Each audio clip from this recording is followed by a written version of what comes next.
ঘটনার পর থেকেই বারবার দাবি করেছেন দৃষ্টান্তমূলক শাস্তি দিতে হবে, প্রতিবাদ করেছেন, রাস্তায় নেমে প্রতিবাদ জানিয়েছেন, মিটিং করেছেন, মিছিল করেছেন, কিন্তু কোনো শুনানি হয়নি।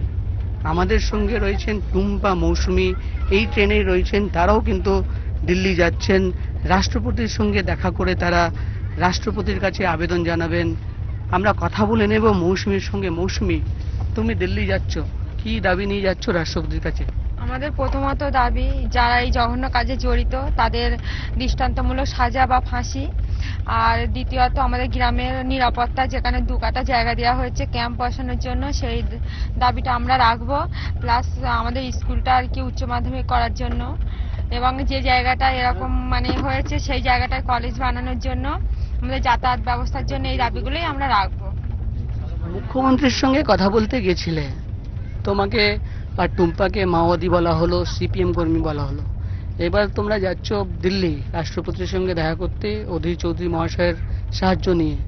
তো ভয় হচ্ছে না তোমাদের রাজনৈতিক কর্মী বলা হবে বা পলিটিশিয়ান বলা হবে? না, আমাদের ভয় হচ্ছে না। আমরা তো প্রথম থেকে বলে এসেছি যে আমরা কোনো পলিটিক্যাল কালার আমরা গায়ে লাগাতে চাই না। আমাদের গ্রামে মানে সিপিএম হোক, কংগ্রেস হোক বা টিএমসি হোক, যে ঢুকুক না কেন, মানে কোনো ঝান্ডা ছাড়া বা পার্টি স্লোগান ছাড়া ঢুকলেই আমরা তাদের সঙ্গে যোগ দেবো বা তাদের সাহায্য আমরা নেব। তা আমাদের কোনো ভয় নেই। মুখ্যমন্ত্রী তো এসে বলেছিলেন কি 1 মাসের মধ্যে দোষীদের শাস্তি দেওয়া হবে। তিনি বারবার বলেছেন পুলিশ প্রশাসনের তরফ থেকে, সিআইডির তরফ থেকে চার্জশিট জমা করা হয়েছে। তো এই আস্থা নেই কেন? নেই বলতে উনি তো বলেছিলেন যে 1 মাসের মধ্যে যে কোনো একটা সাজা ঘোষণা করবেন, কিন্তু 1 মাস তো পার হয়ে গেল। আমরা সবাই গ্রামবাসীরা মানে ওই আশায় ছিলাম যে 1 মাস পর কোনো একটা সিদ্ধান্ত হবে, কিন্তু যখন 1 মাস পার হয়ে গেল গ্রামবাসীরা বলছেন যে আর হবে না, এখানে মানে যে ন্যায্য বিচারটা সেটা আমরা আর পাবো না, আমাদের রাষ্ট্রপতির কাছে যেতেই হবে। তাই জন্যই আমরা গ্রামবাসীদের অনুরোধে আজ রাষ্ট্রপতির কাছে যাচ্ছি। তবে কি আস্থা নেই পুলিশ প্রশাসনের কাছে? কোনো আস্থা নেই? না, আমরা পুলিশ প্রশাসনের কাছে আর আস্থা রাখতে পারছি না। প্লাস আমাদের সিআইডি তদন্ত আমরা চাই না, ওনার কাছেও আমাদের আর কোনো আশ্বাস নেই। আমরা সিবিআই তদন্তই চাই। ঘটনার পর থেকে আমরা দেখেছি মুখ্যমন্ত্রী গ্রামে এসছেন, বেশ কয়েকজন নেতা মন্ত্রীরা এসেছিলেন, তারা বহু প্রতিশ্রুতি দিয়ে গেছেন। সেই সব প্রতিশ্রুতি কি পূরণ করা হয়েছে?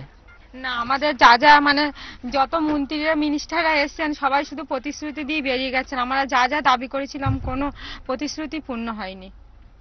কি কি দাবি করেছিল তোমরা? দাবি বলতে ওই যে আমাদের যাতায়াত ব্যবস্থাটা, প্লাস যে স্কুলটা, এবং সবচেয়ে বড় নিরাপত্তা, যে জায়গাটা দিয়েছিল মানে ক্যাম্প করার জন্য, সেটা এগুলো বেশি আর কি আমাদের আগে আর কি এটা তাড়াতাড়ি প্রয়োজন, কিন্তু এগুলো কোনোটাই পূর্ণ হয়নি।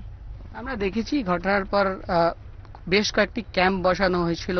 ঠিক কামদুনি মোড়ে একটি ক্যাম্প ছিল, স্কুলের মাঠে ক্যাম্প ছিল, 24 ঘন্টা পুলিশের টহলদারি থাকতো, কিন্তু এখন সেই সব নেই। পুলিশ কর্মীরা আর গ্রামে দেখা যাচ্ছে না। কি বলবে? দেখা যাচ্ছে না, না এখন দেখছি 2-4টে রয়েছে, ঘুরছে। মানে প্রথম যেমন সব সময় পুলিশ থাকতো সেরকম আর কি নেই, অল্প আধটু কাছে। এখন মানে দেখছি 2-4টে মানে ঘুরছে রাস্তায়। আতঙ্কে রয়েছে, মানে পুলিশ কর্মীদের সরিয়ে নেওয়া হয়েছে?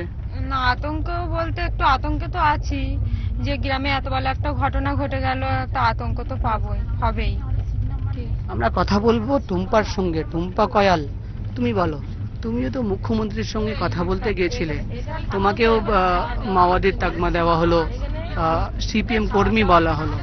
এবার তোমরা রাষ্ট্রপতির কাছে যাচ্ছ, কি আবেদন জানাবে? আমরা আবেদন বলতে আমরা প্রথম থেকেই যেটা চেয়েছিলাম যে আমাদের রাস্তার ব্যবস্থা করতে, স্কুল কলেজ, আমাদের স্কুলের জন্য কলেজের জন্য অনেকটা দূরে যেতে হয়, এগুলোই আমরা দাবি করব গিয়ে। রাষ্ট্রপতিকে জানাবে কি এভাবে মুখ্যমন্ত্রীর সঙ্গে কথা বলতে গিয়েছিলে, তোমাদের মাওবাদী বলা হয়েছে, সিপিএম কর্মী বলা হয়েছে? হ্যাঁ, সেটা তো জানাবো যে আমরা কথা বলতে গেছিলাম, আমাদেরকে এরম বলা হয়েছে। কি কি দাবি নিয়ে যাচ্ছ একটু বলবে? দৃষ্টান্তমূলক শাস্তি তোমাদের চাই, ফাঁসি চাই তাদের, সিবিআই তদন্ত তোমরা জানিয়েছো, সিবিআই তদন্ত চাই। আরো কি কি দাবি নিয়ে যাচ্ছ? আরো দাবি বলতে আমাদের স্কুলের জন্য অনেক দূরে যেতে হয়, আমাদের গ্রামে কোনো স্কুল নেই, তার জন্য একটা স্কুলের জন্য ব্যবস্থা হয়। আমাদের ওখানে কলেজের জন্য অনেক দূরে যেতে হয়, কলেজের জন্য একটা ব্যবস্থা হয়। আমাদের রাস্তায় লাইট টাইট দেওয়ার ব্যবস্থা হয়, রাস্তায় যেন গাড়ি চলে। ওই মেয়েটা যদি আজকে গাড়ি করে আসতো তাহলে আর ওরা মকালে ওদের চলে যেতে হবে না, সেই কথাখানেই বলতে যাচ্ছে।